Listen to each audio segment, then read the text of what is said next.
एक बार की बात है, अर्जुन ने श्री कृष्ण से विनम्रता पूर्वक पूछा, प्रभु, मुझे आज तक यह बात समझ नहीं आई कि दान तो मैं भी बहुत करता हूं, फिर भी सभी लोग कर्ण को ही सबसे बड़ा दानी क्यों कहते हैं।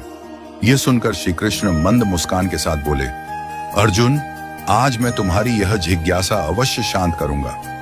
इतना कहकर श्री कृष्ण अर्जुन को लेकर पास ही स्थित एक पर्वतीय स्थान पर गए। उन्होंने वहां खड़ी 2 सामान्य पहाड़ियों को अपने दिव्य स्पर्श से सोने की बना दिया।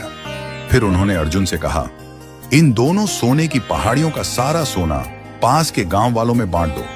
अर्जुन ने तुरंत आज्ञा स्वीकार की और पूरे जोश और उत्साह के साथ कार्य में लग गए। उन्होंने आसपास के गांव वालों को बुलवाया, उन्हें एक सीधी पंक्ति में खड़ा किया और बारी बारी से सोना देना शुरू किया। हर व्यक्ति को वह देखकर देते कि किसे कितनी आवश्यकता है। उन्होंने यह भी ध्यान रखा कि कोई बार बार आकर दोबारा न ले। गांव वाले अर्जुन की जय जयकार करते जा रहे थे। वह भी हर्षित थे कि उन्हें प्रभु के आदेश पर पुण्य करने का अवसर मिला। 2 दिन और 2 रात लगातार उन्होंने बिना विश्राम किए सोना बांटा, किंतु गांव के लोग फिर से लौट आते और पंक्ति में खड़े हो जाते।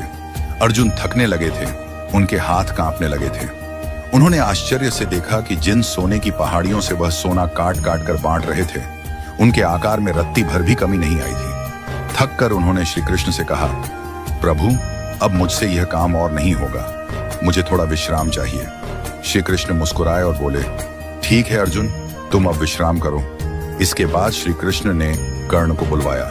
कर्ण ने आकर श्री कृष्ण को प्रणाम किया। श्री कृष्ण ने उसे वही कार्य सौंपते हुए कहा, इन दोनों सोने की पहाड़ियों का सारा सोना गांव वालों में बांट दो।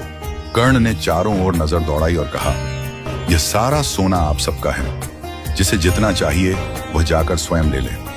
इतना कहकर वह वहां से चुपचाप चले गए।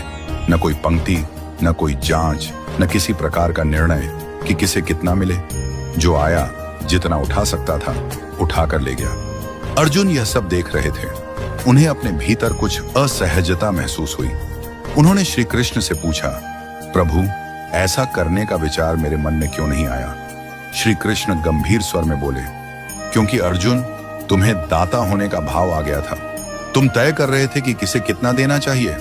तुम्हारे भीतर कहीं ना कहीं यह विचार था कि लोग तुम्हारी प्रशंसा करें, तुम्हें पुण्य मिले, तुम्हारा यश बढ़े। जबकि कर्ण ने स्वयं को माध्यम मानकर दान किया। उसने न किसी पर कृपा जताई, न किसी से प्रशंसा चाही। वह सिर्फ देना चाहता था, वह भी बिना किसी आग्रह, अपेक्षा या नियंत्रण के। सच्चा दान वही है जिसमें देने वाले के मन में अहंकार का लेश भी न हो। जहां मैं और मेरा मिट जाए